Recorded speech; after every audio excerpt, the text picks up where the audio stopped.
Assalamualaikum warahmatullahi wabarakatuh. Kenalkan nama saya Talita Aurelia Marsim, NIM 4342401066, kelas 4C pagi, program studi teknologi rekayasa perangkat lunak, akan menjelaskan resume materi security testing, deployment, dan maintenance berdasarkan implementasinya pada proyek PBL, yaitu Binova, sebuah sistem smart e-waste bin berbasis IoT yang mengintegrasikan sensor, artificial intelligence, cloud, serta dashboard monitoring untuk pengelolaan sampah elektronik secara otomatis. Penjelasan ini juga saya sampaikan berdasarkan kontribusi saya dalam pengembangan dan implementasi fitur-fitur keamanan pada sistem tersebut. Pada tahap security testing, salah satu persyaratan yang diterapkan adalah penggunaan data dummy selama proses pengujian. Pada seluruh proses pengujian dilakukan menggunakan data yang dihasilkan melalui user factory dan initial data seeder. Data tersebut hanya digunakan untuk kebutuhan testing dan tidak berhubungan dengan data operasional sebenarnya. Selain itu, database dapat dikembalikan ke kondisi awal menggunakan perintah PHP artisan migrate, strip seed, sehingga seluruh data uji dapat dihapus dan dibuat kembali kapan saja. Penerapan data dummy ini memberikan manfaat yang sangat penting karena sistem kami menangani data sensor, data pengguna, serta hasil klasifikasi AI. Penggunaan data dummy memastikan proses pengujian dapat dilakukan tanpa membahayakan data asli. Selain menjaga keamanan dan privasi data, metode ini juga memungkinkan tim melakukan pengujian berulang, simulasi berbagai kondisi sistem, dan menemukan bug tanpa mengganggu operasional aplikasi yang sebenarnya. Berdasarkan itu, dalam proses pengembangan, pendekatan ini juga membantu memastikan bahwa fitur yang dikerjakan dapat diuji dengan aman sebelum diterapkan ke lingkungan yang lebih nyata. Kemudian pada tahap deployment, terdapat beberapa aspek keamanan yang diterapkan. Yang pertama, kebijakan penerimaan dan pengecualian risiko. Di sini sudah terdapat kebijakan secara implisit yang terdokumentasi dalam kode program dan aturan deployment, walaupun masih belum tersedia dokumen kebijakan tersebut yang berdiri sendiri. Manfaatnya adalah setiap keputusan terkait implementasi keamanan tetap memiliki acuan sehingga risiko-risiko yang masih dapat diterima dapat dikendalikan selama proses deployment sistem. Berdasarkan itu, ini merupakan sangat penting karena setiap komponen yang dikembangkan tetap harus mengikuti batasan keamanan yang sudah ditetapkan agar sistem tetap konsisten dan aman saat dijalankan. Kemudian kedua, hardening sistem operasi host. Untuk aspek ini, implementasinya masih sebagian. Proyek PBL Binova telah menerapkan konfigurasi deployment seperti TLS, sertifikat keamanan, dan konfigurasi NGINX. Namun, hardening pada level sistem operasi seperti penerapan GIS, benchmark, patch Raspberry Pi OS secara berkala, firewall UFW maupun SSH hardening belum menjadi cangkupan proyek. Walaupun demikian, fokus proyek memang diarahkan pada aplikasi dan firmware IoT sehingga komunikasi antara perangkat dan server tetap terlindungi menggunakan koneksi yang aman. Berdasarkan itu, lebih banyak berfokus pada sisi aplikasi dan integrasi sistem sehingga aspek host hardening masih menjadi ruang pengembangan lanjutan untuk proyek ini. Ketiga, hardening software. Ini merupakan bagian yang paling kuat pada implementasi keamanan Binova.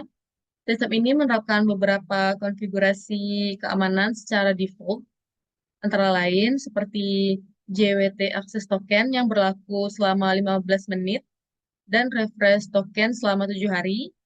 Kemudian password seluruh pengguna disimpan menggunakan hashing dengan algoritma Bcrypt dengan cost factor 12. Kemudian CORS hanya mengizinkan origin tertentu tanpa menggunakan wildcard. Kemudian untuk rate limiting diterapkan sebanyak 5 kali login per menit dan 120 request API per menit. Untuk secret disimpan pada file env sehingga tidak ada di hardcode di dalam subkode lain. Kemudian seluruh query database menggunakan Eloquent ORM dengan prepared statement sehingga terhindar dari SQL injection.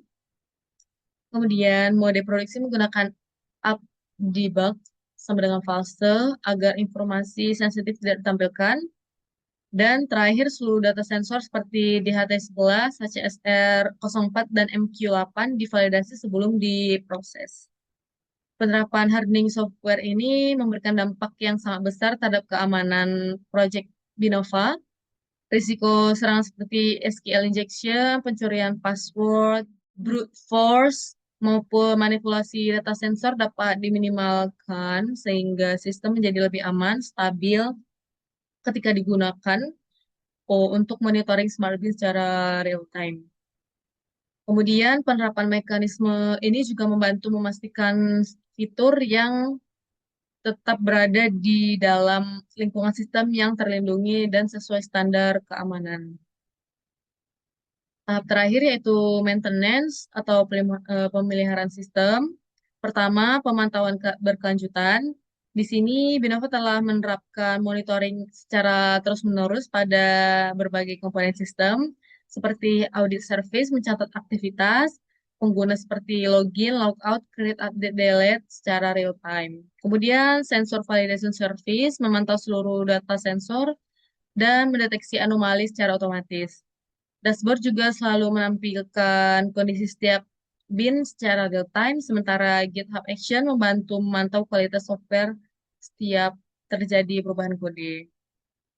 Dengan adanya monitoring berkelanjutan, kondisi Smart Bin dapat diketahui setiap saat sehingga administrator dapat segera mengambil tindakan apabila terjadi gangguan atau kondisi berbahaya. Kemudian monitoring ini sangat membantu dalam mengevaluasi apakah fitur yang dibuat berjalan dengan baik setelah diintegrasikan ke dalam sistem utama. Kemudian kedua yaitu matriks pengukuran kinerja. Di sini proyek kami memiliki beberapa matriks operasional yang digunakan untuk mengevaluasi performa sistem. Seperti rata-rata kapasitas tempat sampah, kemudian kompartemen penuh, jumlah notifikasi aktif, confidence score, hasil deteksi YOLO V8, kemudian jumlah request API, serta histori seluruh data sensor. Keberadaan matriks ini membantu tim melakukan evaluasi performa sistem secara objektif sehingga proses pemeliharaan maupun pengembangan berikutnya dapat dilakukan berdasarkan data yang nyata. Kemudian matriks tersebut juga menjadi acuan untuk melihat apakah komponen sudah memberikan hasil yang sesuai dengan kebutuhan sistem. Selanjutnya yang ketiga, prosedur pemberitahuan insiden cyber. Di sini implementasinya masih sebagian. Sistem telah memiliki klasifikasi tingkat notifikasi menjadi info, warning, dan critical. Aktivitas login beserta alamat IP dan user agent juga dicatat melalui audit service. Selain itu, konfigurasi login juga telah mendukung pengiriman notifikasi ke Slack apabila terjadi insiden kritis, meskipun fitur tersebut baru aktif jika dilakukan konfigurasi tambahan pada environment production. Kemudian keempat yaitu manajemen patch dan kerentanan. Di sini proyek kami memiliki prosedur patch manajemen yang terdokumentasi, seluruh dependensi dikunci menggunakan Composer log dan dilakukan pemeriksaan kerentanan menggunakan Composer audit sebelum deployment. Untuk firmware-nya, ESP32 juga telah dirancang mekanisme OTA update yang mendukung penandatanganan digital, verifikasi checksum HA256, serta rollback otomatis apabila pembaruan gagal. Namun, sebagian proses masih belum dilakukan secara manual dan belum sepenuhnya terintegrasi ke dalam pipeline CI atau CD-nya. Sekian dari resume saya. Wassalamualaikum warahmatullahi wabarakatuh.